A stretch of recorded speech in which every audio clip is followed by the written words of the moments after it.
Hello, everybody. Welcome to Discussing Tabletop. It is May 18th, 2019. This is our 112th episode.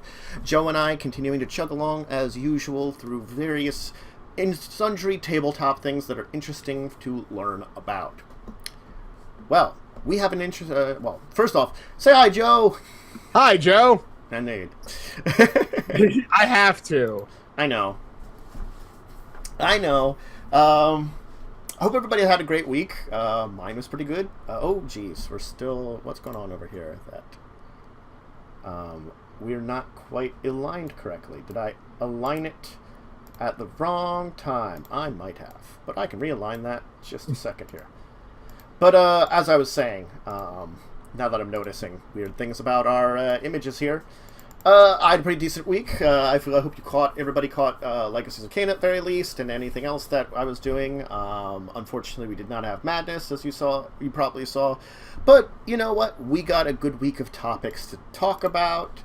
And we're going to talk about the D&D Unearthed Arcana. They're talking about the Artificer again, which it sounds like again, but no, this time they're actually talking about more stuff for an Artificer, more content for it. We'll stick with the D&D theme, because I did have these on the opposite order in the docket, but we'll do the announcement at D&D Live, or is it called Live this year? I think it's Live this year, right? Yes. The D&D Live announcement of Descent into Avernus, which is, I guess, the new big adventure that's coming up not too very soon from now, or pretty soon from now, I mean, God. I'm already messing up on English today. Which is interesting because it's coming under the D&D Beyond label. That's true. It is coming under the D&D Beyond label, and it's their, like... I don't know if they're going to announce anything else, but we can talk about it. Munchkin, or Steve Jackson Games is releasing The Good, the Bad, and the Munchkin, the Complete Edition. This is something I think interesting to talk about, because this is actually a half-decent product.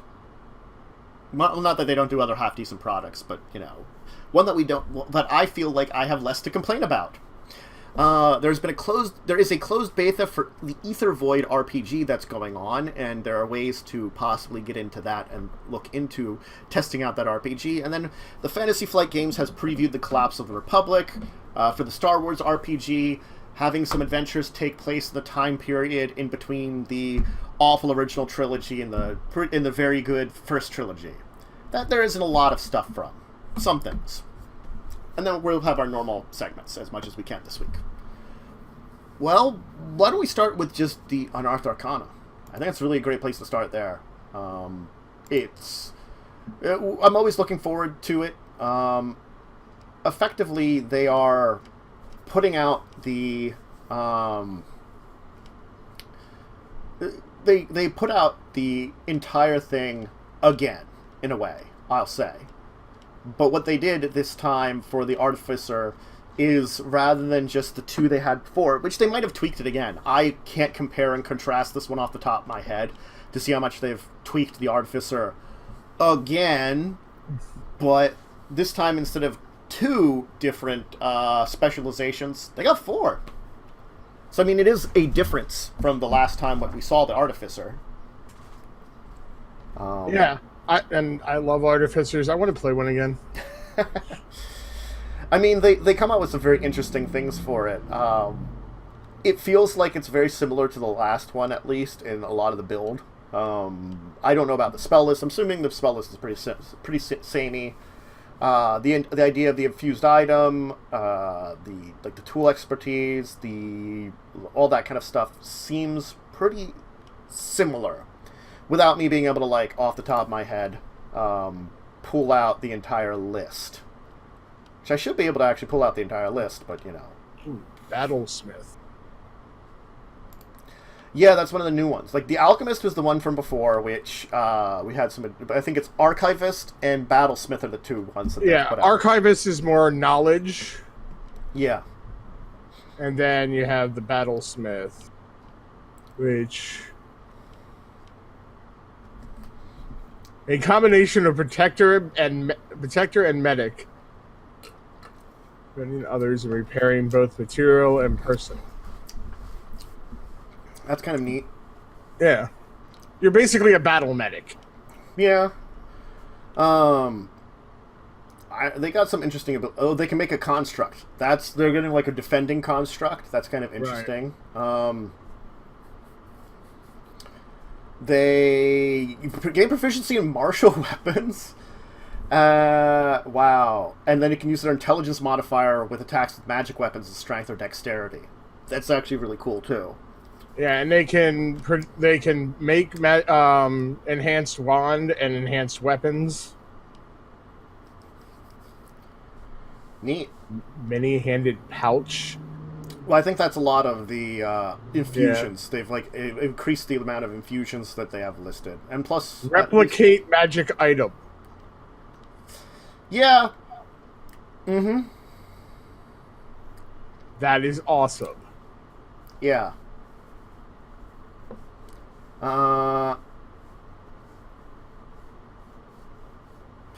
That's kind of neat. I would wonder how like the limits on that kind of thing is. Well, there's level caps on it. Like the first bit you can do like stuff like alchemy jug, cloak of the manta ray, goggles of night, wand of secrets. None of them need attunement. And then at 12th level is where you start getting more advanced stuff, like gauntlets of ogre power, helm of telepathy. And then 16th level, you are getting even more advanced stuff. Yeah. I think it's like also you have a limited number of the kind of infused items you can have kind of working at a time. So it's not like you're creating the actual magic item. It's more that this allows you to replicate magic items that you could be using. It's like as you need them. I think that's the big thing about the Artificer. It's very jack of all tradesy. They also did add a spell too, which is always cool. I like new spells. They got the arcane weapon, giving some energy damage to a weapon, and it counting as magical for the duration of the spell. And they put down a little multi-classic rules for Artificer, which is kind of neat too. Yeah. I always love these, and I always loved the idea of Artificers in general. I love Tinkerers. Mm-hmm. I always play a gnome when I play an Artificer.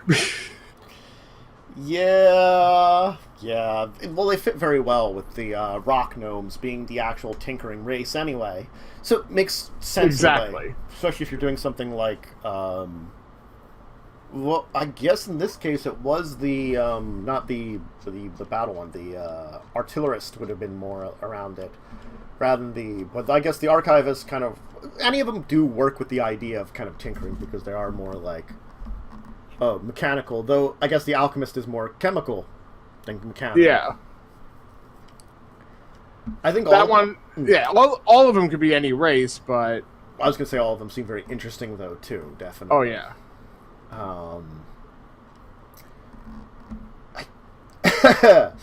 Man. They're talking about like the archivists and like how they're linking it into like Eberron a little bit by talking about the Warforged, how like one of those because they can create like mind-based things with like the artificial mind that maybe they were the ones that created them originally. Like that kind of hints into the creation of, which is actually kind of interesting that they're building the lore a little bit more while building the set out or the system out with something, because I feel like they're probably with this here we're probably going to see an Artificer in a book very soon. I would think with this. Yeah, I'd hope so. That'd be awesome. Yeah. I mean, I'm looking over the Archivist more. I'm like, ooh, this isn't bad. This is pretty dang good. Like telepathic advisor, you're getting 2 extra skill proficiencies. Mm-hmm. Information overload, which is awesome. You can try to magically overload the thoughts of one creature. You or the mind can see that is within 5 feet of the manifested mind, clearing a jumble of information. Basically, you send a crap ton of thoughts into someone's head to prevent them from acting. That's kind of cool. Yeah, definitely. Man, certainly this makes me kind of want to like look back, because we had the we had the Artificer Revisited in this previous one, and now I'm actually like looking this up to compare it a little bit to at this point in time to see like if there were some major changes that'll be noticeable. Just as a quick look. But no, yeah. I mean, I feel like this is definitely the point in time where they're ramping up a lot. So it's almost like, it really is almost like we are getting ready for the actual, like, release at this point in time. Yeah, which I think is the ultimate goal for a lot of these is... You get to throw them out at some point. And then eventually add. Yep. Well, it does look like they increased the spell list for Artificer with some extra spells. That's interesting, too. Other than that, it's looking pretty similar from the last time they did it. Probably just some fine-tuning. Yeah. And the adding of the two... archetypes, basically. Yeah, putting two different... like, getting the two archetypes, which, again, like, without going into too much, they might have tweaked the archetypes, too, a little bit, but... Yeah. Regardless, is the fact that it's mostly because, I guess, you can't just throw out the... Because it is, again, all playtest material. They weren't just going to throw out the Artificer's updates on their own, because that makes no sense. So that's why they're like, well, here's the entire thing presented together in a whole bunch of pages, you know, this is our refinement, and maybe, again, like I said, the big thing I noticed when I just quickly looked through there, other than maybe some wording, spells. They increased the spell list. The Battlesmith spells are very much in line with a Paladin. They're getting a lot of smites. Oh, so they're getting... Yeah, they're getting third level. You can get Searing Smite. Fifth, you can get Branding Smite. Ninth, you can get Blinding Smite. Yeah. Then Staggering Smite, and Banishing Smite. Those really are the Paladin spells. They're getting them. Yeah, I mean the alternatives are Heroism, Warding Bond, Aura of Vitality, Aura of Purity, and Mass Cure Wounds. So, the Battlesmith is kind of dipping to Paladin a little bit. Yeah. Which is interesting, because I like the Paladin's abilities. I know Paladins don't have to be lawful in this one and stuff, but because of previous editions, I never got into the idea of a Paladin. And this is like, ooh, I can have some Paladin abilities with another class I might like.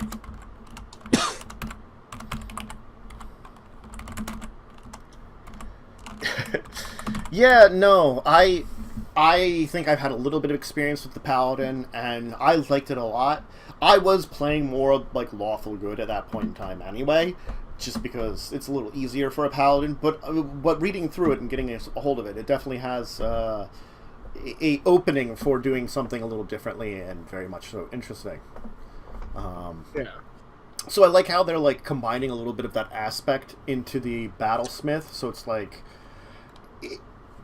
It makes it closer to the multi-class without multi-classing. Granted, there are some very big Paladin abilities that you're not getting. The Smites are something that are particularly Paladin spells, and I don't know if any other class gets them. So having the Battlesmith unlock them definitely puts them in a much more interesting position. Yeah. I completely agree. That's why I'm like, ooh, the Battlesmith would be a fun character to try out. Not that any of them wouldn't be, but with those extra things, the Iron Defender and stuff, you make a decent healer. You could basically almost replace a Paladin with one. Well, I mean, they get Cure Wounds now. An Artificer gets that now. Yeah. At first level, that's like one of those things that's like, well, they can possibly cure things. Now they're just like, they put into themselves into like a battle cure, which is basically what a paladin oftentimes is. Now, granted, again, the artificer probably dipping their toe into that finds themselves in a position where they are more jack of all tradey and more in the middle of a lot of things, other than a paladin, which is much more focused. But I think it's a very interesting character build that you'd be doing to put yourself in that, middle ground jack of all trades with where you are good at a number of things, but maybe not like super, super good down the line. Right. And especially the battle one with like things like that you do get Mass Cure at 17th. Mass Cure is really good. It's a very good spell to get. And it makes them very good as a viable healer at that point in time and that levels. Because it's a lot more healing. Yeah. Just and then like otherwise just looking over some of the basic spell list. It's an interesting one. I'm glad they expanded upon it just a little bit because it does some of the levels needed a little bit more. It's like even their 5th level feels still a little empty of spells, but it's 5th level spells and that's their maximum, and they're going to be have 2 slots a day. It's certainly not a lot of spells that they're going to be casting anyway. So, limiting it a little bit, not a bad thing. But it's the same with most high-level spells. They tend to be less of them than lower. Right, and because you're kind of like almost a multi-class character, it's right to limit it. Which is interesting that then it's logical that you could multi-class, but then it's interesting that you would multi-class. It's one of those weird things. Yeah, it's like you could, but that would be kind of weird. Mm-hmm. Unless there was specific abilities you really wanted for your character that aren't in there, like you want a sneak attack or something. Or that extra attack fighters get. It's interesting that they say that, like, the thing is just checking the multi-class. The proficiencies is the thing that stands out at me because unlike many other classes, they get 0 weapon proficiencies for being multi-classing into an artificer. You get armors, like light, medium armor, shields, thieves' tools, and tinkerer tools. Those make sense, but most multi-classing classes, I think, at least give you, like, a weapon or 2. There's some that I think don't, but I got my PHB here, and I can quickly, look that up and not, like, bullshit my brain out. But I could swear that, there was definitely at least something. I guess cleric doesn't get weapons or druids, but they don't get a lot of extra things. And then like sorcerer, wizard, and get 0 things for multi-classing proficiencies. Okay, well, again, it's also talking about the 2 of them don't really need that. They I guess it's interesting, and I never thought about it that way. And, the interest of... I am surprised at the armor listing that they get, too. That's what I have to say about that one. Yeah. So,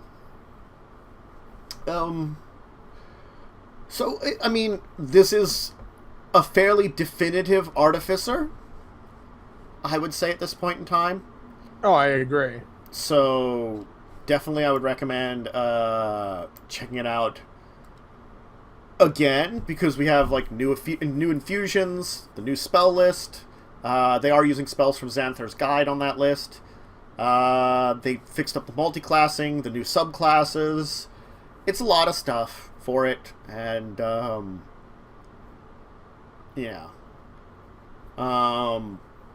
definitely assume that they're probably looking to throw it out sometime this year, and maybe that's why we're getting a 3rd version of an Artificer at this point. Yeah, it really is like a 3rd version, isn't it? Jeez. Yeah. Well, I think it's been very popular. Yeah, no, I can see that. Because it is more of a unique class than any of the base classes. Well, yeah. Let's though move on though, because we don't want to spend all day talking about this. I want to talk about Baldur's Gate: Descent into Avernus. which I am going to try to throw an image up here. The image I've got does not show the D&D Beyond stuff on it, just because I think this one here is a little bit more... The one link you sent me had on the bottom of the cover says D&D Beyond. Because that's the one that has the most information about it. That's just directly about the book. Because I think that's the D&D Beyond version of it, which they're already advertising / selling, it seems like. Yeah, $29.99. Yeah, they're already doing that on D&D Beyond. It's like 3 seconds after it's announced, we got it up and running. But they did not take long. But I have the version that I saw connected with some websites and stuff I've thrown up here, too. I mean, they talked about it yesterday on D&D Live. So this is right now. It's a 256 campaign that takes from levels 1 to 13. And it's coming out September 17th. Hey, my birthday. That's quite a gift for me. And, yeah, I mean, it's like one of those things that it took place right at the stage yesterday during the entire thing that's going on. Okay. Yeah, you can pre-order it now, and you get you unlock things for pre-ordering. You get special character frames, character backdrops, and theme colors for the digital character sheet. Yeah, and I mean, it's once again Chris Perkins led it. So if you like the Ravenloft book.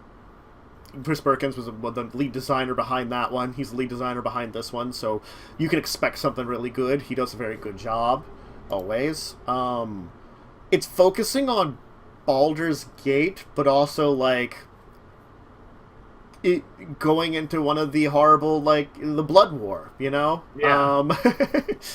That's one of those things, is you're starting on the Sword Coast, and you're like getting into the front lines of the Blood War, which the main front lines are kind of Avernus and stuff. That's why it's, Descent into Avernus. And, it appears that, you're dealing with an archdevil, Zerial, and I don't even know, then the 9 hells mainly. So I don't know how much you're dealing with the demons, but you're probably going to encounter demons because Blood War. Yeah. But maybe whatever your adventure takes you to being in adversaries of the devils at that point in time. Hey, you know what? They're both jerks. One of those things. When you're horrible, evil monstrosities that, bring about the ends of humanity and life as you know it. Just one of those things. Mm-hmm. But maybe you're a jerk, too. That's true. You could be. They do show off an alternate cover art, which I don't have the image here up of, that features the holy symbol of Bahal, the god of murder from Forgotten Realms. Ooh. Yeah. Murdery. Now, granted, they're saying, like, Gehenna was the realm of Baal, not the 9 hells, traditionally, and Avernus is the first layer of the hells, which I guess that's where Tiamat and devils are. So actually, that's why you're dealing with devils, because you're technically going to the first level of hell, where demons can spill into hell, rather than the opposite, where it's like some Blood War kind of takes place in between many different planes, and that's one of them. Right. So, yeah. We get to go to hell! Go to hell! Been there. It's a very nice vacation spot. No, this is kind of interesting. I'm excited to see more about it. I guess we might see a little bit more before the 17th, but it's a really cool announcement that they threw out already. And D&D Beyond is already selling it. Because, yes. Well, they at least giving you bonus stuff for, pre-ordering it. True. Yes. Nothing, amazing, but... I'm like, yeah, go to hell. I've been there, that was boring. I mean, I've got stories for hell from role-playing games. Like when I froze one of the hot layers of it. Avernus is hot. I think it was the 4th layer, which I can't remember. But I turned it into an icy layer, so up everyone there. And they were very unhappy about it. About being frozen. I don't know why. I have no idea why they'd be so unhappy about being frozen solid. But they were. When you give me a major artifact that wants me to freeze the Earth into an endless ice age, and there's a portal to a Hells or the Abyss, where do you think I'm going to send that? And I'm like, Hells! They have less layers than the Abyss. Infinite layers, 9. Infinite layers, 9.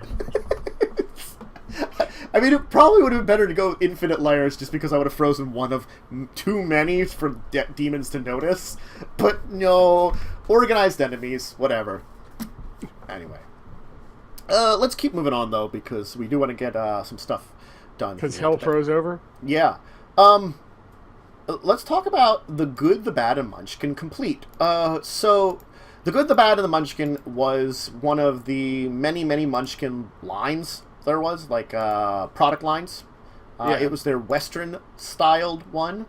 And this is something very interesting that they've thrown out here now, is a complete version, which includes the original edition, the Beat the Dead Horse expansion, and all the promos and bookmarks for The Good, the Bad, and the Munchkin they put out. Which is something that when I see that, I'm like, that's actually really good. And they're selling it for $25. Yeah, which is it's not overpriced. No.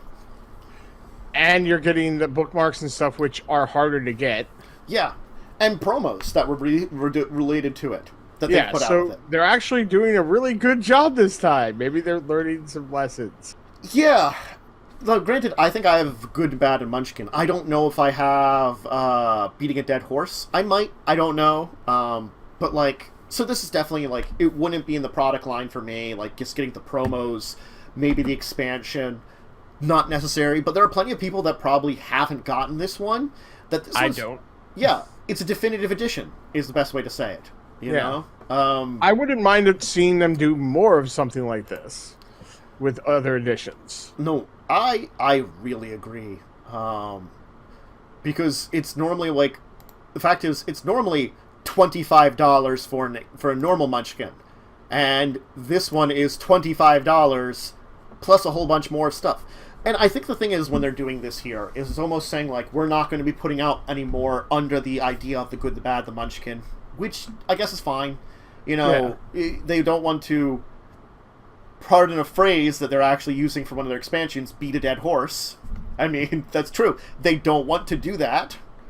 Right. So, you know, giving any, like, tail ending this and letting them, like, look to their future and their various different sets and stuff that they've been working on is not a bad thing. No, agreed. I think this is really smart, and I would like to see them do this with other, core sets. Oh yeah, no, there's some other core sets that I don't think they're ever going to do anything with anymore that I would love for them to see more of these complete editions with. Like some of the real classics, like Munchkin Foo. They never did anything after the first couple of things with that. Star Munchkin, I think with Munchkin Star Finder, we're probably not going to see that one again. You could probably tail on that one. And like Munchkin Bites, the horror one, which had I guess would be closer to like Universal Monsters level of horror, so it was like vampires, werewolves, and stuff like that. We could see those tail ended. Yeah. There's a lot of old sets, older than this one, that, seeing a complete edition for is really awesome. Again, I have them, but it is actually a really good excuse to market something that's, again... And, even like Munchkin Cthulhu. Yeah, that's the thing. That one would probably be more expensive because it had, like, a couple of expansions and then, like, one of the room expansions. Or Super Munchkin. Or Super Munchkin. No, yes, both of those, that one would be a lot more expensive, too, because there were... I like the 2 sets or something to it. And I mean... Yeah, so I think, those might be a little bit more expensive, but it still would be nice to be like someone like me who's played Munchkin a lot because friends have it and started collecting some, but haven't gotten too deep into it. I would be more likely to buy like a complete set of something than try to find all the old stuff. Yeah, no. This is, again, because Munchkin's been around for quite a long time now, and it is the product line that they keep going with, in our opinion, mixed results. I think we've talked about that before, how we like some of their stuff and hate some of their stuff a lot of times. They make odd decisions sometimes. And, yeah, this is a good decision. Yes. I'm not going to argue that this is a very good decision, I think. and I'm very glad to see that this is what they're doing. I was not expecting this kind of thing, you know? Mm-hmm. No, me either. Yeah. I mean, now, there are some other things, you know, God, there's some other things that, you know, they got working and coming out and all the various things that, you know, the products that they have. But, like, seeing the complete ones, I think, yeah, I want to see more.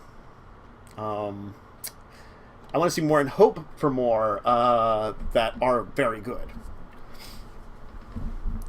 So, I'm glad, definitely, to see it, and I think we both are, you know, hoping this pertains to a good future for Munchkin. Yeah, I hope to see this trend continue. I mean, yeah, they've got a lot of older products that people will buy this. People will buy Munchkin Good, the Bad, and the Munchkin again. You already have, like, everything designed for it. You probably were printing stuff on it here and there occasionally. Now you can print one big thing of it, yes.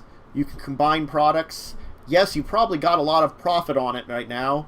So, I mean, you know, maybe you're getting a little less profit overall, but it's like a sale of a video game. Eventually, video games go on sale because they've already earned their profit.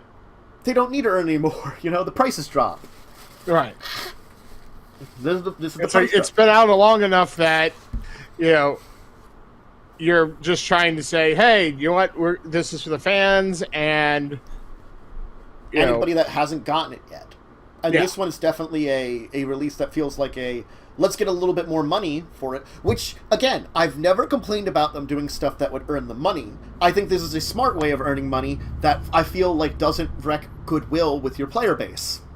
That's what I always complain about. Well, and also, you know, we are talking about physical cards. Yeah. They can get damaged, they can get lost, you know. So maybe you had all these different Munchkin ones, and it's like, oh, I don't want to have to try to track down people who still have it to, you know, fix my collection. And now it's like, oh, I can get everything back again. Mm-hmm.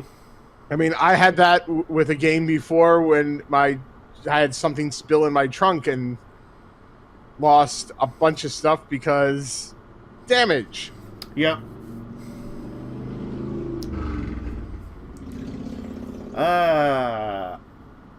Anyway, so good on you, Steve Jackson Games. We're giving you a big thumbs up on this one. Even though we are quite critical on you occasionally, this is definitely one that we can give you the thumbs up for. Yeah, this is a step in the right direction. All right. Let's talk about an interesting one that is... I don't know if I have a good picture of, like a book or something to show off. But Aether Void, the RPG. So, there's a closed beta going on for it. And the best way to describe it is it's a multi-genre RPG. That describes it quite well. So, this is an interesting one. It's in development by an independent studio with their unique gaming system and lore, and the idea is you embark on a journey starting on one of many planets in the Aether Void universe. And each of the planets has its own genre. They only list 3, which I don't know if they'll put up more of them, but they have Farhaven, which is a fantasy planet, Victoria, which is a steampunk one, and Sleeping Dragon, which is like a spacefaring sci-fi/cyberpunk planet. Nice. And they may eventually visit the other planets for a clash of cultures, genres, and playstyles, they say. So it's sort of like, my fantasy characters are mixing with my steampunk. Mm-hmm. And I think that's an interesting concept behind it. So, you know... You got steampunk in my fantasy. You got fantasy in my steampunk. Ew. You're very silly people. You got steampunk in my future. Actual technology and not Steam-based technology. You are mad. Hey, there we go. I got a picture of it. So the thing is, though, they have a closed beta. But you can sign up for the beta still. Yes. So the beta's open. You just have to sign up for it. You have to send them your email address to be involved in it. Pretty simple that way. It keeps you up to date on information for it. I haven't finished signing up for the beta. I sent the thing for it, but I haven't finished doing that yet. They send you some information in an email. I'll eventually go through it, check it out, see how the beta is. Okay, so you finished everything for it? Well, it just asks you for your email address and click the button. Well, when you do that, they say they're going to email you something. Yeah, I haven't gotten get that next step yet. Yeah, that's me too for the next step. I just hadn't looked into it today yet. Yeah. I mean, I'm not sure. Like, they've got a lot of various images that look like stuff that they're working through. It's really hard to tell the art style because it's like, just hand drawings and a lot too. Yeah. And how much of it it's like, with the various people like trying to figure out what it is. But it looks like they've been working on it for a while now, processing a lot of things, setting up a lot of stuff, which is great. The beta version, testing it out. I think we talked about, Pathfinder 2.0 in their beta tests. I think they were more of an open because it was free to anybody to download. This one you have to sort of sign up for the updates and then sign up for the beta itself a little bit. I'm guessing you probably have to share a little bit more information and be more like, hey, I'm doing it, and that's just why it's closed, rather than just, hey, download this. But right. Nonetheless, I'm probably guessing that they would hope for a little bit more feedback from this one, rather than like Paizo, which didn't really ask for feedback, but hoped for feedback. I didn't do enough with it to give them feedback, but I kind of wanted to at least be friendly enough to be like, I could sort of give you feedback, Paizo, but no. I never did, and they've done it now anyway, so. But Aether Void, it seems interesting. I like the idea of a multi-genre system that has the concept of like, hey, every planet has a genre feel to it, which, I mean, it's like one of those weird things that you could talk about, but if there's underlying connections that would still work, it might make sense. Hey, Star Trek did it. Original series. Yeah. Star Trek Original Series did a lot of weird things, though, too. Yeah, but they had like a mafia world, Nazi world. Mm-hmm. And it makes sense. There would be other, there could be different kind of genres going on in different worlds. So, yeah. It's like, oh, we went to this planet, and this is where they are in their timeline. Yep. Then again, Original Series had a lot of, like, very human-looking planets. But I guess just, budgets for makeup and stuff. Well, yeah. I mean, there was limitations technology-wise and budgetary-wise. You went into if you watch the original series cartoon, there was a lot more alien worlds. Yep, Star Trek the Animated Series, which was not canon, but now sort of is canon again because it's weird, and because like people were like, I don't know about that for a while, or at least I think Gene Roddenberry was a little bit. He's like, I'm glad I did it, but it was sort of like I might have been high, or I think he said that, but it's that it was 70s. Yeah. But, I mean, honestly, it fits in fine with the canon. It doesn't go against anything. Well, I mean, like, they did things like in that one that they had the cat person crew member, which was like one of those weird things until you noticed that one of the original series movies has a cat person in one of them. So they are an actual Star Trek race. It's just that we only see them in the movies and the animated series. Right. But, again, that was probably, they might have done something like that if they had the budget and the practical effects to do it. I think they could do that in one of the more modern ones after that. We need cat people. They didn't bring them back. Yes. But I'm just saying, for the original series, I think they would have loved to do more aliens. Yeah. It's just the technology was not there and the money was not there. Oh yeah, no, I agree with that one. But like, I'm like thinking like some of the ones that they they could have brought back more in the, in Sundry's. Next Gen, DS9, Voyager. Yeah, like Voyager less, but we could have had a little bit more, like, because there's a lot of times you see, like, the crewman of the week. They could do a lot more of those crewmen of the week, and it's like, oh, it's alien from this race that we now notice is on the crew because we're actually seeing him.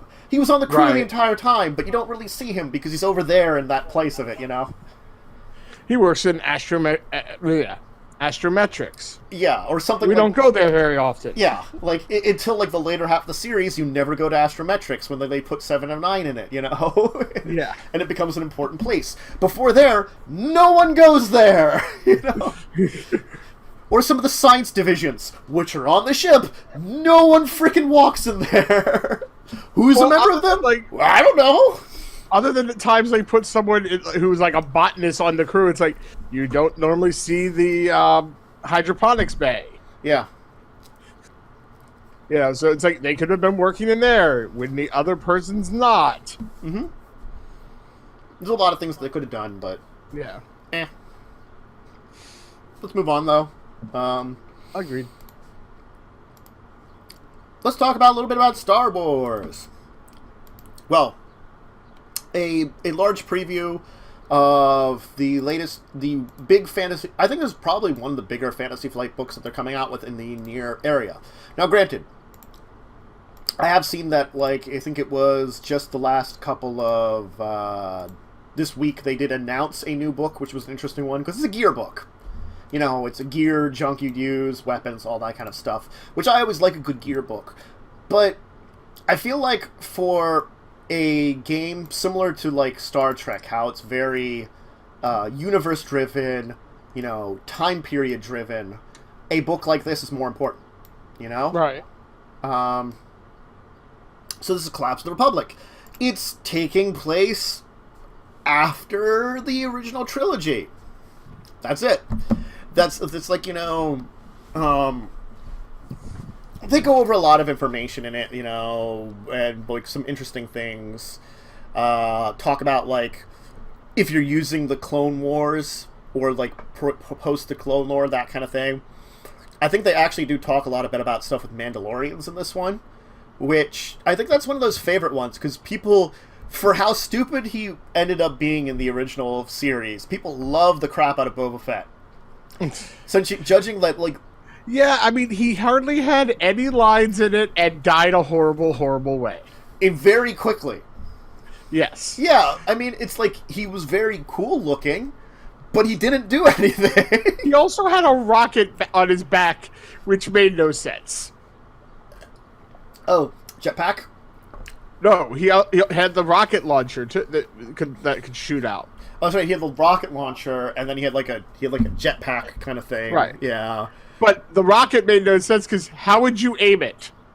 It might be like a homing rocket, and I know, but it's still weird. And yes, at the time, some of the ideas that would have worked with that were not there. That could have been introduced, like, oh, I've got a heads-up display in my helmet that maybe I could use to target something. Using like connections to my head or something, so I don't have to like use buttons. I could be like, right. But the other problem is too, it was rather large, so it would be a target that you could just shoot at and blow him up. Yes. I'm going to shoot that giant rocket that's on your back. Mm-hmm. Bye. I mean, I guess that's the one thing that they're, like, with this era that they're focusing on, because I guess there was supposed to be, like, an entire, like, the Mandalorian Civil War and things like that apparently was going on at this point in time, I guess, with the Republic and crap like that, which I know they've put out a whole bunch of official Clone Wars material, because I know, like, they did the entire Clone Wars animated series, which is technically canon, and right. I know nothing of it at all. Like, I know a little bit about the Rebels cartoon series because I read up on it. Nothing about the one they've been doing now, other than that they're doing another one now, and I know nothing about the Clone Wars. Other than a couple of things I read up on that one too, but that I read up on even less because I didn't see an interesting article about it. Because that was before I was reading a bunch of online articles about a lot of crap anyway, so. But anyway. So, I mean, it's interesting. It's a time period that definitely would be cool to play in if you're doing Star Wars. I mean, I'm probably much more of a Star Trek fan than a Star Wars fan, but I still like Star Wars. Yeah, same here.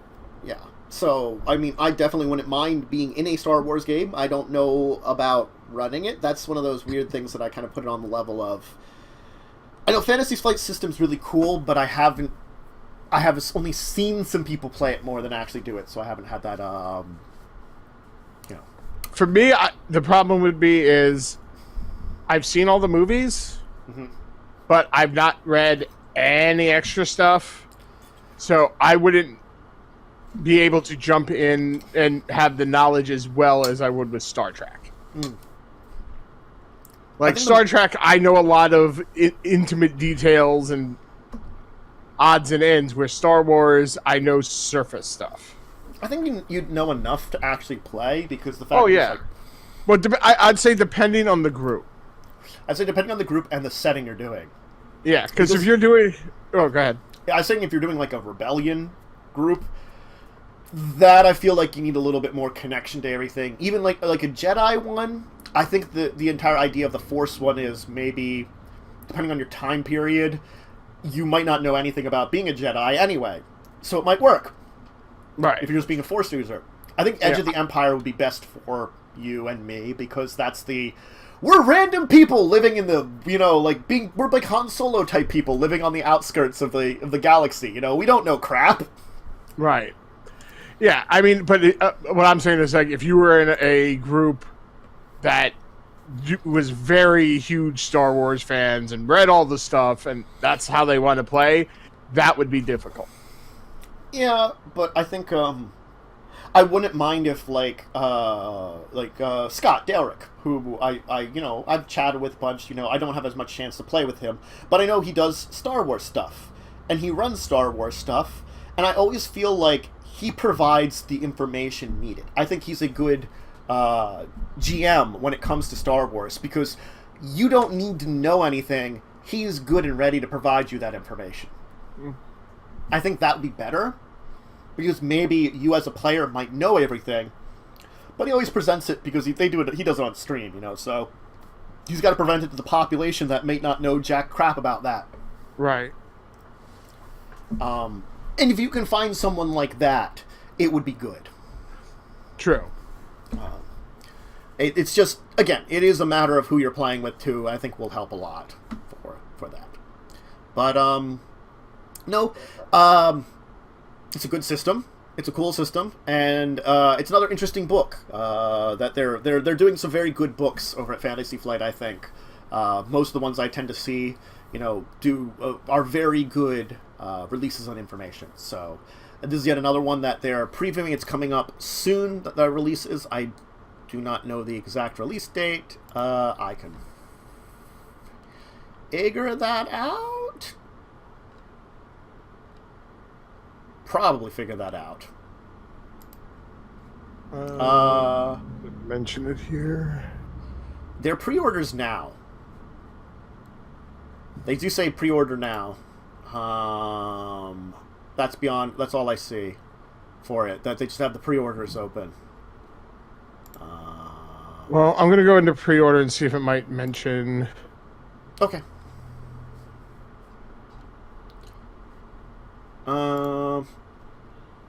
They did do a preview recently on the equipment too. No, I don't see anything listed under there either. Unfortunate that we don't see exactly when it is, but and the other book that I was mentioning was Gadgets and Gear.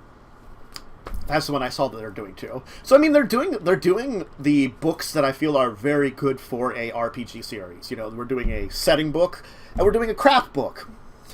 Everybody loves their toys and everybody loves their settings. So, I mean, hint, hint, Star Trek, please put out more base books. Hint, hint. Well, they put out 2 the other week. Well, they did the Beta Quadrant, but I don't think they have the Alpha Quadrant or either the Delta or Gamma Quadrant books out yet. And I would like to see at least the Alpha Quadrant book, because they've talked about actually doing that one, because there are a couple of other weird races in the Alpha Quadrant that would be really cool to learn more about and to have some stuff about, because I think they are definitely official, but they also are kind of working on their own thing in a little bit. They almost Right. are like, they're like adding to the writing a little bit, and I like that too, because they're not detracting from it. They're taking the writing and, you know, like, just elaborating a little bit in certain ways that are very cool. So, taking what exists and working off of it. I feel like for some of the like the races when you read up on them and stuff like that, but because we don't know a lot. Anyway, let's go to our regular segments. We talked enough about Star Wars and Star Trek and all of those things. We got some regular segments to talk about today, because hey, that's one of the reasons everybody shows up here, is to talk about some regular things that we talk about, and not being regular. That's an entirely different thing. Anyway. We didn't have a chance to review anything. We haven't gotten any extra review copies in a little while here. Hopefully, you know, we'll get one soon. But, you know, it's work as we work with various different companies and stuff like that. So no deeper discussion for us today. How about Kickstarter Korner? Do you have something for us this week, Joe? Yeah, I actually found something a little interesting here. Let me just paste it. So, this is a Dungeons & Dragons mystery box. Ooh. That someone has come up with. So, the base box for a pledge of $25. Mm-hmm. You get the box, which includes a player's guide, creature pawns, battle map, mystery envelopes, and dice. Everything you need to run the mystery game. It's their own story. Mm-hmm. That they did, and it's even a mystery to the DM at times, Mm-hmm. which I find interesting. Like, certain rooms and stuff will trigger you to open a sealed envelope. Ooh. And it might be a puzzle that, you know, will have the DM's answer on one of the papers for DMIs only. But it's like little things can pop up that not even the DM was expecting. Yeah, that's kind of neat. So I find that really an interesting thing. Unfortunately, they have only 48 hours to go, and they're only at $4,779 out of 10,000 goal. Mm-hmm. So this is it's very tight, because they would need almost a little over $5,200. Yeah, they need a bunch quickly. In 2 days. So possible, just not probable. So we can hope for the best, because it's a cool idea. Definitely. Yeah, and the base box isn't priced badly at all. I mean, $25. Yeah, no. And it's expected delivery June of next year. Okay.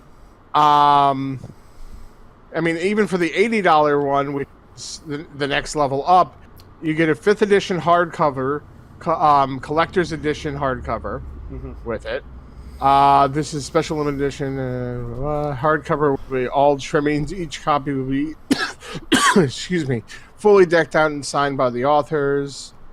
You'll get a custom wooden chest, which includes a player's guide, creature pawns, vinyl battle mat, mystery envelopes, and custom dice. And it steps up at each level of pledge. You get more and more stuff. The awesome one. Oh, the specialty box is all gone. That's the one that's sold out. $79. But like $1,000 or more one, you can get custom metal dice. That's pretty cool. So, yes, that's very expensive, but you're getting something really cool, and you're getting a lot of extras in that too.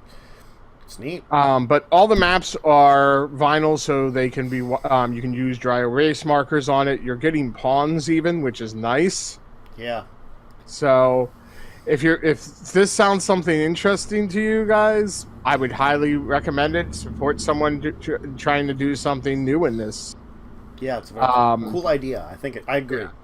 And it's adjustable for levels 1 through 20, so you can have any level in your campaign, and it adjusts, gives you suggestions for the levels you're playing. Which I think is also interesting that, you know, you could be playing a level 20 party with this adventure if you wanted to, and you can adjust for that, or a level 1. Cool. All right. Well, I have one for us this week, too. I thought it was a very interesting sounding one. Fate of Cthulhu. Now, this is an interesting one because it's not like just your average Lovecraftian story. It's also a little time travel-y. Because it's like, the Cthulhu's returning, and it's up to you to stop it, kind of thing. You know, it's like the stars are right. It's the Great Old Rent. It's corrupting the timeline, and the apocalypse is coming, and it's supposed to be like your resistance mounted by time travelers and present-day heroes to stop it. So, like, you've got, like, it's basically like, you know, old actual comic book cable storyline of traveling back in time to stop, you know, crap, you know. You got to change the apocalypse kind of thing, you know. You've got people doing that. They're one-way travelers from a dark future, and the allies that they bring together in the present day to stop the looming apocalypse, you know. So it's like you got some... It's also a little Terminator, you know. So you got some people that know Judgment Day is coming up, even though instead of rise of machines, it's the rise of a giant squid monster that's going to bring about the end of humanity, you know. And so I think that's a really interesting idea, because it's a little different than your average like Cthulhu storyline, because you got a little bit more... That's more like horror storyline. This is more... It's like a horror sci-fi then, you know, in present day. And that's kind of really cool. I like the idea of it. They have 3 days to go, so they're pretty close. They have reached 75,000 out of the 20,000 that they were running to get. So they've certainly blasted away a lot of their stretch goals. Yeah, I see that they're almost to Darkest Timeline, Yog Sothoth. Yeah, it's basically they introduced other terrible things other than Cthulhu that could have brought about the Darkest Timeline. So that's actually kind of an interesting idea, that like each dark timeline is a different one of the like the elder gods that wakes up, kind of thing. Well, they also have, if they hit 90,000, the Necronomicon. Yeah, same with that one at 90,000. They also have Global Pandemic, and they have a zombies timeline at 100. Yeah. That's actually kind of cool. So you're hitting a lot of different genres, too, at the high levels. Yeah, they're like... Because I guess it's the entire concept of the time travelers trying to end an apocalypse kind of thing.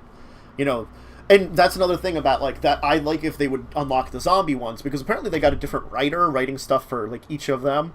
And I don't know much about these writers, but these might be people that are, you know, if you would look up and know about them, you know a bunch, but... right. I mean, if you for $10, you get the prototype PDF of it, so you get to see what they had been done so far without refinement. You get that right away. So if you just want like put a little bit money in, you get a version of the game. 20, you get the prototype and the final PDF also, and all the PDFs to the stretch goals. So I recommend looking into $20 if you're really interested in this one. Right. You know, that's kind of cool. And 35, you get a hardcover too. So I mean, 35 might be really the one to aim for. Well, you know, if you want a hardcover version of the game and all, I think they aren't probably doing. They're doing a lot of PDFs for all the expansion stuff in the stretch goals, so they'll still give you those. Right. I think it's also the Fate system they're using for this, which I know a little. Like, we've talked about the Fate system before. I know a little bit about the Fate system. I'm not fully, you know, in like I've heard of it. Yeah, I'm not fully familiar with it, but like at 62, you get like a set of 12 Fate dice and a pack of like Fate points tokens, which I'm guessing you can get like Fate points in the course of a Fate game. Again, I know very little about the Fate system, and they're like, you can have token versions of them, which is neat. I don't know if it's really needed, but it's neat. And they got a couple more. They have a few more that are more expensive, that around 100, like, and stuff, that are getting a lot of extra stuff, which is pretty cool. Definitely, it's really neat. Yeah, I don't know a lot about Fate Core. I know that we've talked a few about some other things here from Fate Core, but this one, I definitely like the idea of it and a lot of the things for it. It's really a... it brought out, like, ooh, I think that's a lot of what it is nowadays, is like the right combinations of genres or the very interesting ideas for RPGs, because we can do a lot of them nowadays, and that's why there's another one that just makes me go, ooh. Yeah. Alright, well, I am going to have us move on, just because I know, Joe, you have a time limit, and we want to make sure not to go beyond that. Let's talk about our week in tabletop. It was a pretty quiet one. I think we played on Tokaido on Sunday, which I think actually went fairly well. I remember losing. Who won? Yes. Blaze. Blaze won. He got those paintings very early and was able then to like compound off of those a lot of stuff. And he lost. He didn't get one meal, but he got one meal free. Yes, he got one meal. So he didn't end up losing any points by missing the last meal.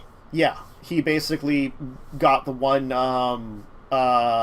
person you meet on the road, which saved his butt from that. That 6 points made the difference there. I think there was someone else that was up there. Like a couple. There's like three people were way up there, and I was in the back too. Yeah, I did okay, but I think you were like middle of the pack. Yeah, I was pretty much middle of the pack. I think the thing is, we had max players, and then that one, I think it's better with one less than max. 3 or 4 is a better number of players, yeah. Yeah, because spots fill up too quickly. And, like, the entire game, I wanted to meet a traveler and could not get to a traveler square. I got it a couple of times, but there was so many times because I was having problems keeping money that I was hitting the money squares and had to just get money. Yeah. Well, the one shining grace for me was I got my meal. I could get a meal for free. And every time that came up, it was something I hadn't bought yet. You actually had, like, I think, like, my ability wasn't bad, but just luck on what I was drawing from there. Yeah. Screwed me. So it was just, like, not good. You didn't get to complete a set. Nope. Which I think would have made a difference for me. Completing the set, like, completing a set or even both of the sets I had started would have been much better than getting food. It would have been a lot more points, and I would have been like, well... Because it's 7 points when you complete a set, isn't it? I think it's 7 points. No, it's 7 points for the last one of a set. I don't know if you're the first to complete a set, you probably got bonus too, which you would have been. I can't remember, but I got some of the bonuses. That's the only reason I was in the game towards the end, even though I was still way in the back. Yeah. The only bonus I got was I completed the first painting. Yeah. So it was fun still. It just, it's definitely one that if you have lesser players, it might be better with. Right. Yeah. And then I had Legacies of Kain this week, which was fun. They continued the storyline after Dawn had found out she was a time wizard, which isn't really true, but she likes to say she is because she has access to a new discipline that's like time-based a little bit. It's like time acceleration a little bit. So she jokes she's a time wizard. They had a little trouble finding direction just because we've been a little crippled. Like, up until now, we've been coasting by on storylines, but this point in the storyline, we would have had to do a lot more research on things, and their research person has been unable to join us. So there was a lot of like, they didn't even think about looking crap up because they would have crutched themselves onto the Nosferatu that was with them that would have done computering and being like, oh hey, this is what we can do. They didn't have that. So it took me a minute to like guide them back onto information on the storyline and give them some more options again. Because I did want to give them options because there's a couple of things that they should probably do now, which will be related to like the ending storylines. And they went on one of them, and they met with their old mummy friend, who basically asked them to help him kill a god at the end of the session. I literally ended on that. They're like, oh my... They were like so pissed off at me because that's what I ended in. It's like, how would you like to help me kill a god? It's the last thing he said to them. And I just ended the session there. So that'll be a fun one to do with what they're going to figure out what that is. Yes. But we're not going to do that this week because one of us is traveling, so we're going to be back in 2 weeks for that. But hopefully Madness will be this week. Back on the schedule. Offline, we did the Alice one. Alice Heroes. We did meet on Saturday. We did. We tried that again. I'm glad. It was a fun one. I had a good time. My strategy somehow worked out. My strategy ended up being making sure I was on a bunch of different tiles at the end. That was pretty much it. And I forgot about the bonus for having multiple tiles, so... Because I lost to that the previous time, to you, doing that by chance more, I remembered it. It's sort of like, I lost to this, I'm going to make sure I at least do that as a strategy. I guess, there were some other strategies, but I also feel like I was in a pretty good position because I was able to get a lot of blue tiles, so I had a lot of card draw, and I never needed to draw a card that time. At the end, I had extra cards in my hand. They were crap, but I had extra cards in my hand. Yeah, you never had to skip a turn. I got a lot of crap cards. Let me put it that way. That were not great. But even with all that, managed to pull it out of my butt at the end there. Yeah. And then we did Port Royale. It was a fun little card game, which on Thursday when we didn't do Madness, I went and looked up, learned how to do it, and we did it for then. So that was a fun little one where we were trading and stuff. Did I won on that one because I was able to finish that one mission. And I pushed my luck too much. I could have got to 11, but I pushed my luck a little too far to... Yeah. But it was either win or not win, so the thing is, I figured it was worth doing that. No. It was a fine thing to try to push just because you needed to get X points in order to tie with me, and you were trying for that one, and it didn't, it was close. It was close. If I would have done something, I think different, it would have worked. But oh well. There's a lot of push your luck in that one, and then also having the right cards because there were some things that we didn't even access that were some special abilities that would have been really great. I think that's what I'm looking at some of the special abilities. I'm like, man, these are awesome. So, it was our week in tabletop. Anyway, as we usually end the show with, if you have any questions out there for us of anything that we can answer for you in any nature when it comes to tabletop, RPGs, CCGs, just board games, card games, or anything nerdy related that you want to throw us a line, you can contact me on my Discord, directly in my Discord channel, or a direct message on Discord. I will answer them to the best of my ability as long as it's something reasonable. You can message each of us on Twitter in some way. You can just at us, at down below, or I do think I take direct messages. If I don't, you can just at me, and I'll see it, and I will respond to it. There's also discussingtabletop@yahoo.com, which is a great way to email us. You can throw it into the description of this when it goes up on YouTube, or while you're in chat here on Twitch Live. You can throw us out a question at any time, and if we don't answer it then and there, we'll save it for the end of the show, right now, when we do it. But thank you, everyone who joined us once again today. Thank you to Joe. Always great to have you here with me. Always good to be here. We'll be back next week, which we've got a couple of guests lined up for the next couple of weeks. I've managed to secure, I think for the next, 3 or 4 weeks, we've got a guest right now. Oh, cool. And we might have one in July. So that's great. So, awesome. And, we'll announce those towards the middle of the week when I make sure to confirm them during that time, and say, come and check us out for those. Anyway, thanks again, and we'll see you next week. Bye.